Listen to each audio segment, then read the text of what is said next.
Selamat pagi, Bu Evi dan teman-teman. Selamat pagi, Mbak. Siapa Mbak Putri? Atau saya manggilnya siapa ya? Mbak Putri. Oh, Mbak Elis ya. Baik, akan kita mulai ya Bu untuk pertama. Yang pertama, kami akan memperkenalkan diri. Kami adalah mahasiswa dari Universitas Sanata Dharma dari Program Studi Pendidikan Ekonomi, Fakultas Keguruan dan Ilmu Pendidikan. Nah, di sini kami mendapatkan tugas terkait mata kuliah perkoperasian. Kami diminta untuk mensurvei wawancara terkait koperasi. Kebetulan di sini koperasi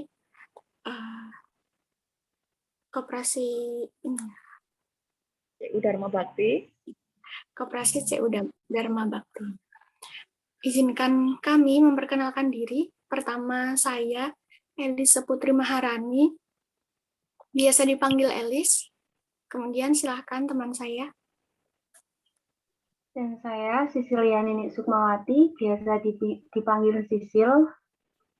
Selanjutnya. Saya Bernardus Ardian, biasa dipanggil Ardian. Selanjutnya. Dan saya Iren Trisela, biasa dipanggil Iren. Nah, demikian perkenalan dari kami, Bu. Nah, kan ada pepatah, tak kenal maka tak sayang. Nah, maka silakan Bu Evi untuk memperkenalkan diri secara singkat. Oke, baik. Terima kasih Mbak Elis, Mbak Sisil, Mas Ardian, sama Mbak Iren ya. Perkenalan singkat saja. Saya nggak apa-apa ya, tetap pakai masker ya, karena ada beberapa teman juga di sini, jadi harus melakukan protokol kesehatan ya. Jelas ya tapi ya suaranya ya.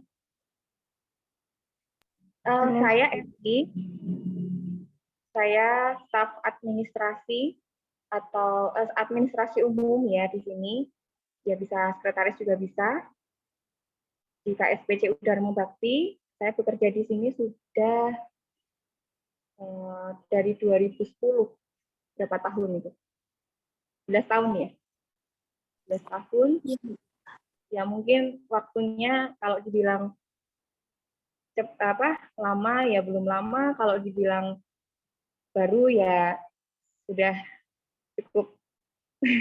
Kalau anak-anak ya sudah bisa jalan, bisa lari ya, sudah sekolah malah.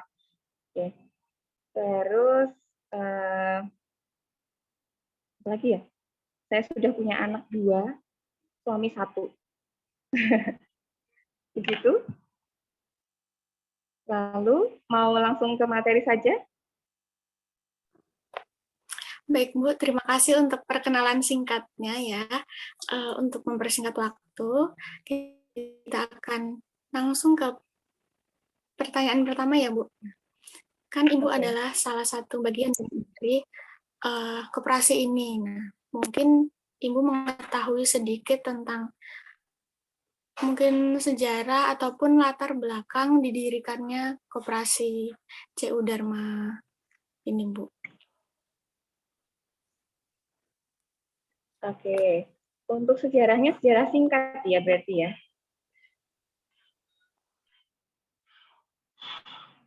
Halo? Iya, Mbak. Sejarah singkat. Ya, sejarah singkat Bu. Ya. Sejarah singkat ya, oke. Jadi untuk Koperasi Dharma Bakti ini dulu berdirinya itu tahun 1981. Tanggal 31 Desember. Jadi ini udah mau ulang tahun yang ke-40 tahun ya. Itu. Dulunya awal berdirinya itu dari gereja Paroki Melati. Awalnya dari situ, lalu keluar dari gereja ya ini apa namanya pasang surut ya, maksudnya awalnya keanggotaannya hanya sebatas lingkungan gereja aja, umat paroki tersebut. Tapi lambat laun seiring berjalannya waktu Koperasi Dharma Bakti mengalami perkembangan. Pada tahun 2000 setelah 2004 itu sudah keluar dari gereja, maksudnya kontrak di gedung sendiri seperti itu, dan keanggotaannya pun sudah umum, jadi tidak terbatas pada umat di gereja tersebut. Jadi tidak memandang agama, suku, ras, politik atau apapun, tidak. Jadi sudah benar-benar menjadi milik anggota umum seperti itu ya. Lalu tahun 2013 CU Dharma Bakti itu sudah memiliki gedung sendiri. Nah, ini yang saya berada di sini ini sudah milik sendiri. Jadi sudah membangun gedung sendiri di Jalan Kabupaten, Dusun Duet, Sendang Adi, Melati, Sleman.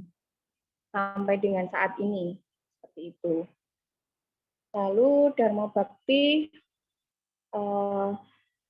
sudah mempunyai tempat pelayanan, jadi bukan cabang, tetapi tempat pelayanan, itu ada di Seyegan, itu juga gedungnya milik sendiri. Seperti itu. Ada di Sagan, tetapi masih kontrak ya kalau di sini. Sejarah singkatnya seperti itu, atau mungkin ada pertanyaan? Karena kalau sejarah kan luas ya, cakupannya luas kalau untuk sejarah itu. Jadi paling tidak ada perkembangan dari tahun ke tahunnya seperti itu. Baik Bu Evi, berarti koperasi ini awal mulanya itu dari gereja gitu ya Bu ya? Ya, dari ketua dari pendirinya dulu itu masih dipegang oleh Romo Murdi Susanto, Ibu Tin Sunardi, itu beliau sebagai pendiri-pendiri. Jadi awalnya dulu dari WKRI, jadi WKRI itu ada pelatihan perkoperasian seperti itu, Ibu Tin Sunardi yang mengikuti, lalu masih sampai dengan saat ini beliau masih menjabat sebagai ketua.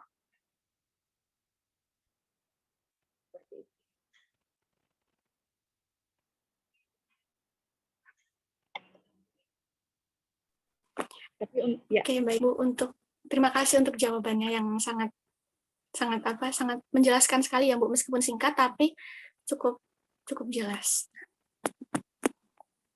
Baik, kita akan lanjut ke pertanyaan selanjutnya.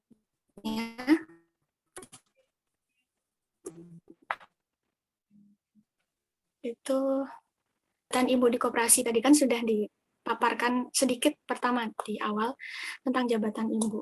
Nah, mungkin Ibu bisa menjelaskan secara singkat terkait tugas ataupun kewajiban Ibu sebagai pengurus di koperasi ini. Baik, kalau saya ini termasuk manajemen ya Mbak ya, bukan pengurus ya, karena masuknya saya ke karyawan pengelola seperti itu. Kalau pengurus itu ada jabatannya ketua, sekretaris, bendahara, lalu ada anggota pengurus seperti itu ya. Ada pengawas juga. Kalau saya ke manajemen, jadi dari pengurus itu mengangkat pengelola mulai dari general manager, ada asisten general manager, lalu ada juga kabak-kabak, ada kabak lending, funding, lalu staf tim kredit juga ada, seperti itu. Ada staf bagian keuangan, ada administrasi umum, seperti itu. Kalau saya lebih ke admin umum, jadi yang non keuangan, seperti itu ya. Jadi mulai dari surat menyurat, lalu kami kan tidak ada bagian yang mengampu tentang karyawan ini, maksudnya SDM. Nah, ini saya juga dipercayakan untuk melaksanakan kewajiban itu. ada menangani tentang BPJS, lalu pajak juga sedikit-sedikit seperti itu. Lalu komunikasi terhadap pihak luar yang berkaitan dengan non keuangan lah.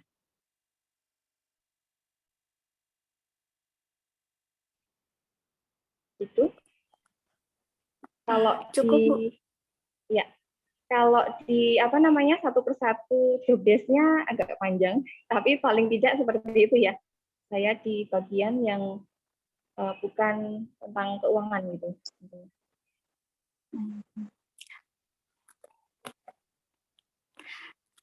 Terima kasih Bu untuk jawabannya ya. Selanjutnya pertanyaan akan dilanjutkan oleh teman saya. Oke. Baik, Bu Evi, mohon maaf sebelumnya. Saya melanjutkan untuk pertanyaan, yaitu selama beberapa tahun koperasi ini berdiri, apa yang menjadi kendala ketika koperasi ini didirikan? Terima kasih, Bu.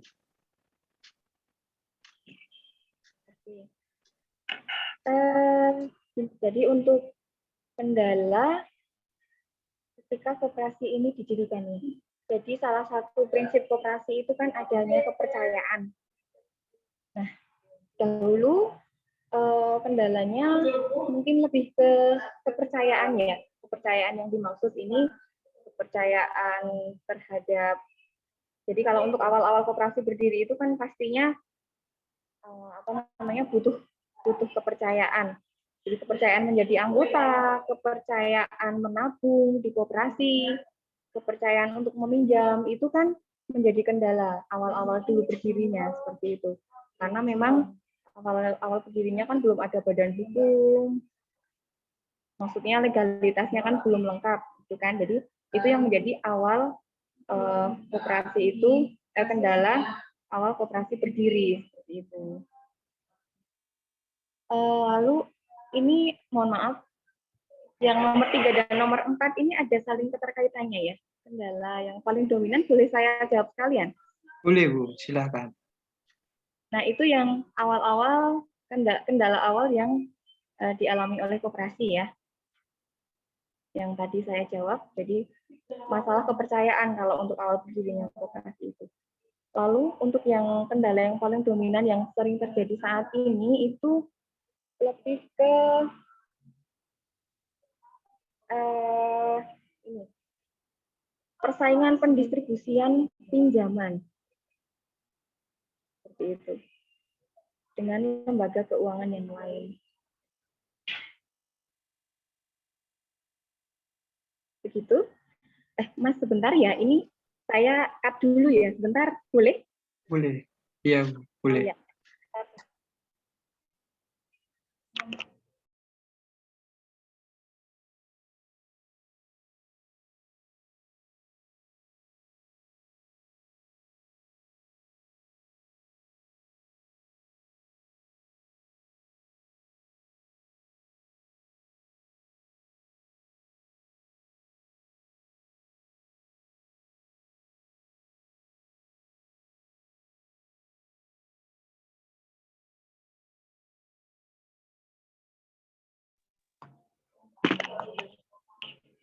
Mohon maaf ya, karena ada teman yang memerlukan bantuan. Oke. Itu yang terjadi, kendala yang dominan yang sering terjadi itu. Jadi lembaga keuangan yang lain selain koperasi itu kan banyak ya di Jogja khususnya, dan mereka memberikan bunga yang bersaing pula. Jadi yang kendala yang dominan itu persaingan pendistribusian pinjaman yang kami rasakan saat ini. Seperti itu.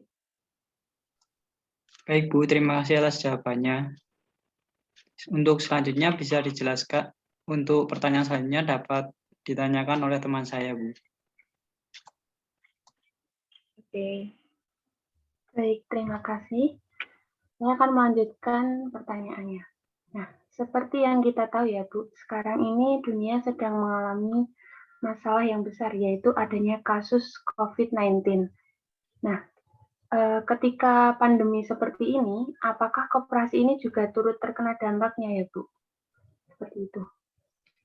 Oke, untuk Koperasi CU Dharma Bakti terkena dampak.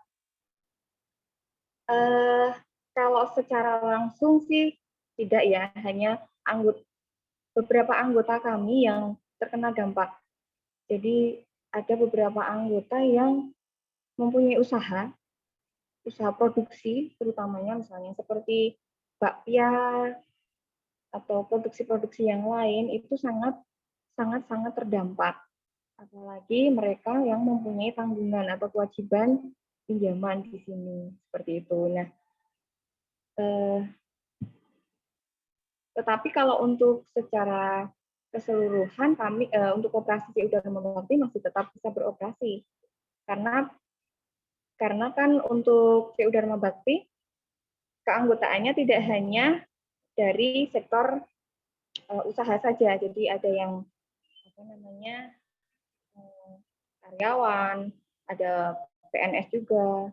Jadi mereka masih mempunyai penghasilan dan masih bisa menabung di CU Dharma Bakti. Jadi walaupun pandemi masih tetap bisa berjalan.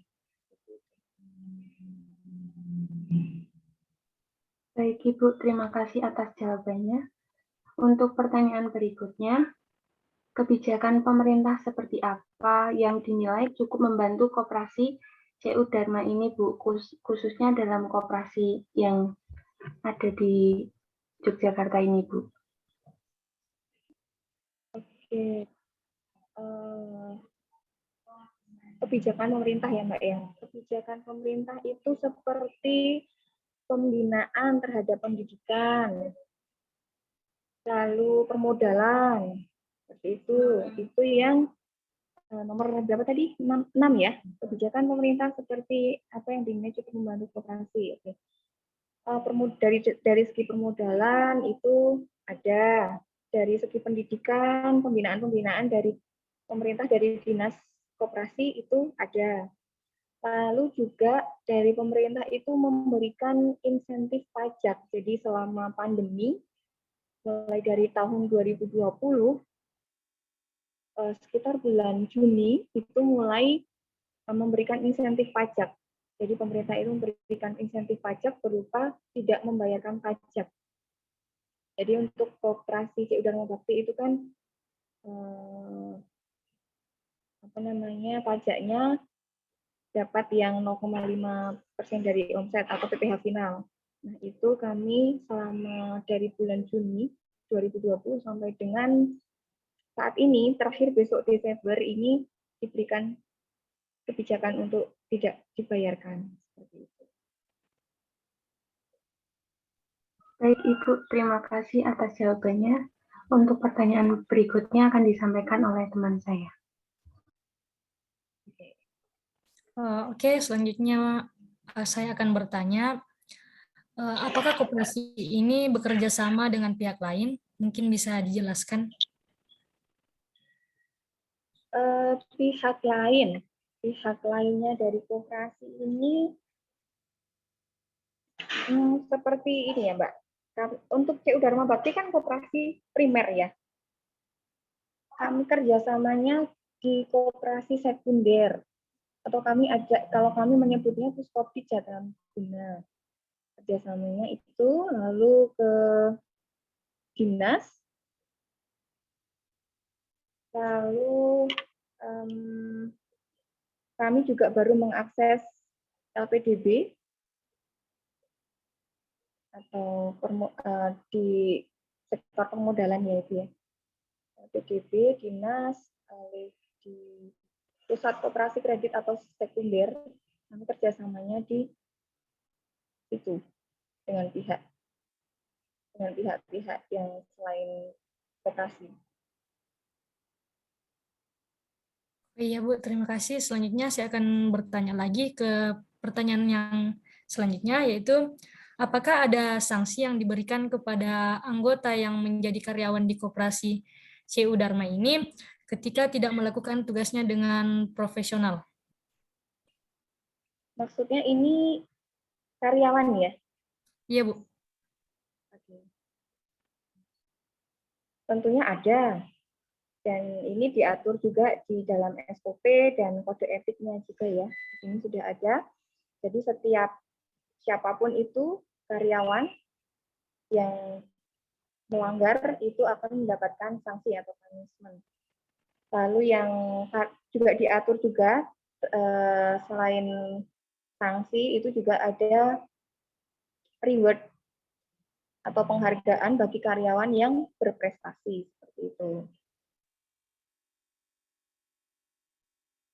Gitu. Ya Bu, terima kasih. Mungkin cukup wawancaranya. Terima kasih. Mungkin sudah mengganggu waktu Ibu. Sekian lagi, terima kasih Bu. Apa teman-teman Baik, ada yang Mbak. tambahkan?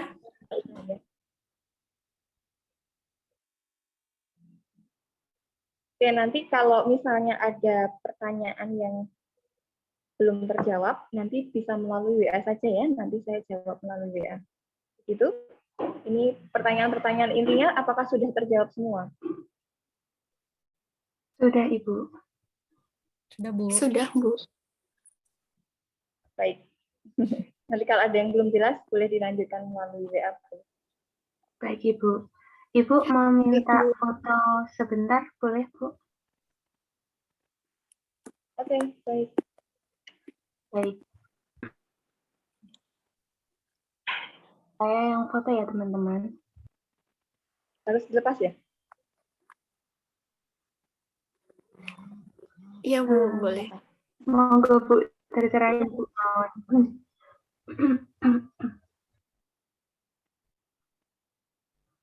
Satu, dua, tiga. Satu kali lagi. Satu, dua, tiga. Sudah. Terima kasih, Ibu. Sama-sama, Mbak. Sukses ya buat Terima kasih, Bu. Mbak. Ya, sama-sama Mbak Iren, Terima Mbak kasih Bu. Terima kasih Bu. Mas. Iya. Mbak siapa lagi? Mbak Elis. Oke. Ya, sama-sama.